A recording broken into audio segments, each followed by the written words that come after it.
সংসদ অধিবেশন শুরু বেলা 11টায় যেসব বিষয় নিয়ে আলোচনা হবে।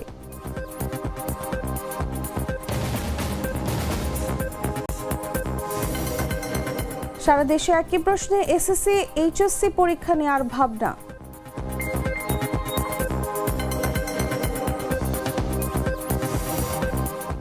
ট্রেনে ঈদের ফিরতি যাত্রায় 25 মার্চের টিকিট মিলছে আজ।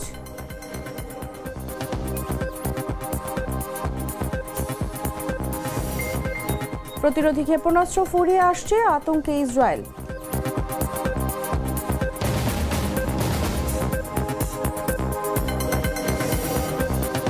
মে মাসে বিসিবি উইমেন্স কাপ আয়োজন করবে বিসিবি।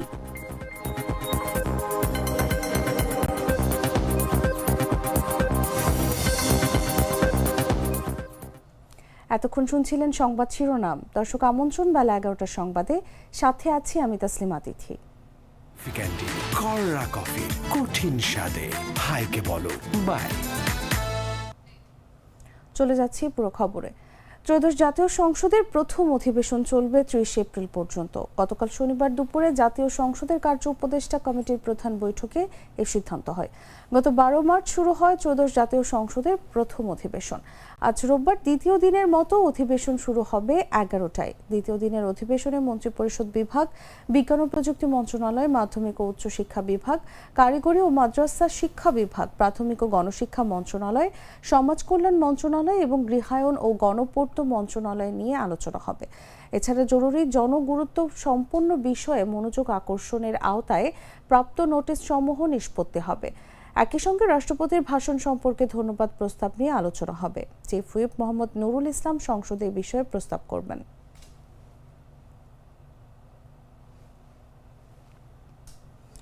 আসন্ন ঈদ উল ফিতর উপলক্ষে ফিরতি যাত্রার অগ্রিম টিকিট বিক্রি শুরু করেছে বাংলাদেশ রেলওয়ে। রোববার ঈদের ফিরতি যাত্রার 25 মার্চের টিকিট পাওয়া যাবে।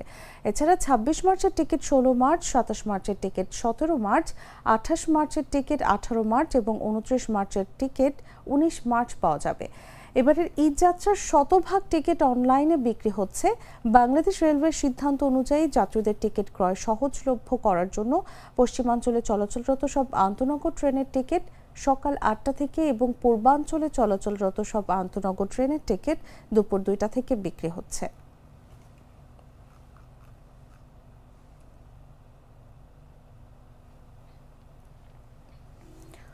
ভিন্ন ভিন্ন প্রশ্নপত্রের পরিবর্তে সারা দেশে অভিন্ন প্রশ্নপত্রে পরীক্ষা নেওয়া যায় কিনা তা নিয়ে চিন্তা ভাবনা করা হচ্ছে বলে জানিয়েছেন শিক্ষামন্ত্রী ডক্টর আনম এহসানুল হক মিলন। তিনি বলেন, দেশের সব শিক্ষার্থীর জন্যই একই স্ট্যান্ডার্ড বা মানদণ্ডের প্রশ্নপত্র দেওয়া উচিত। বিশ্বজুড়ে যদি প্রতিযোগিতামূলক পরীক্ষা অভিন্ন প্রশ্ন হতে পারে, তবে আমাদের দেশেও তা সম্ভব। আমরা আগামী বছর থেকে এই পদ্ধতি চালুর বিষয়ে কি করা যায় সে চিন্তা ভাবনা করছি। শনিবার রাজধানীর মিন্টো রোডের সরকারি বাসভবনে এডুকেশন রিপোর্টার্স অ্যাসোসিয়েশন বাংলাদেশের সদস্যদের সঙ্গে ইফতার পরবর্তী মতবিনিময় সভায় তিনি এসব কথা বলেন। আসন্ন এসএসসি ও সমমান পরীক্ষা নকলমুক্ত পরিবেশে সম্পন্ন করা বড় চ্যালেঞ্জিং জানিয়ে শিক্ষামন্ত্রী বলেন, আমরা অতীতে সফল হয়েছি, এবারও সেই ধারা বজায় থাকবে।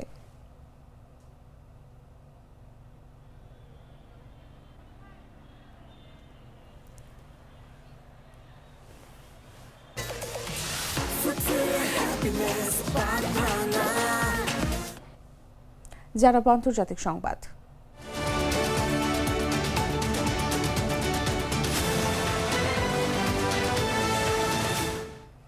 ইরানের সঙ্গে যুদ্ধের মধ্যে ভয়াবহ অস্ত্র সংকটে পড়েছে ইসরায়েল। যুক্তরাষ্ট্র ভিত্তিক সংবাদ মাধ্যম সেমাফোর এক বিশেষ প্রতিবেদনে জানিয়েছে, ইসরায়েলের হাতে থাকা ক্ষেপণাস্ত্র ধ্বংসকারী ইন্টারসেপ্টর বা প্রতিরোধী ক্ষেপণাস্ত্রের মজুদ আশঙ্কাজনকভাবে কমে গেছে।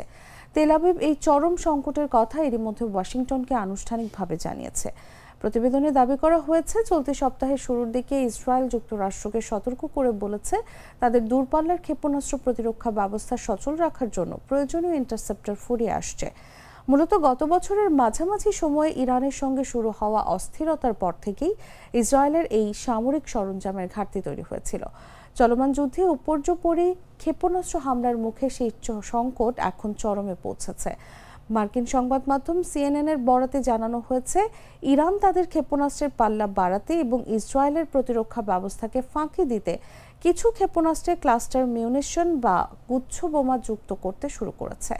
এর ফলে ইসরায়েলের আকাশ প্রতিরক্ষা ব্যবস্থার উপর চাপ বহুগুণ বেড়ে গেছে, যা মজুদ দ্রুত শেষ হওয়ার অন্যতম প্রধান কারণ।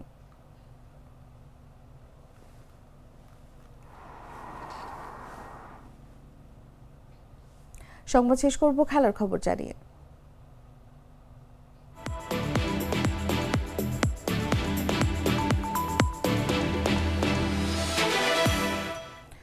আগামী মে মাসে নারী ক্রিকেটারদের নিয়ে নতুন একটি টুর্নামেন্ট আয়োজন করতে যাচ্ছে বাংলাদেশ ক্রিকেট বোর্ড। শনিবার বিসিবির নারী উইং এক বিজ্ঞপ্তিতে জানিয়েছে, আগামী 5 মে থেকে 14 মে পর্যন্ত ঢাকায় অনুষ্ঠিত হবে বিসিবি উইমেন্স কাপ 2026।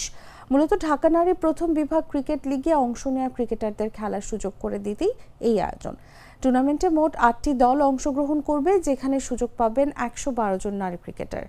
বিসিবি জানিয়েছে, অংশগ্রহণকারী প্রতিটি ক্রিকেটার পুরো টুর্নামেন্টের জন্য 25,000 টাকা করে ম্যাচ ফি পাবেন।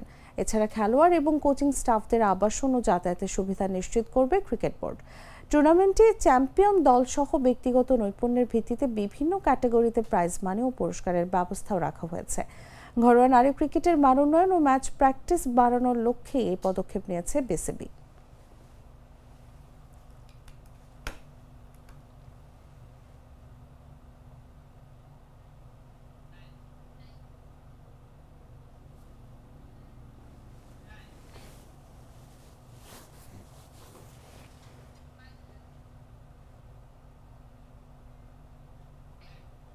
দর্শক, এই ছিল এখনকার মতো। এরপর দেখবেন দুপুর 1টা নিউজ। প্রতি মুহূর্তের সর্বশেষ খবর জানতে ভিজিট করুন jagonews24.com।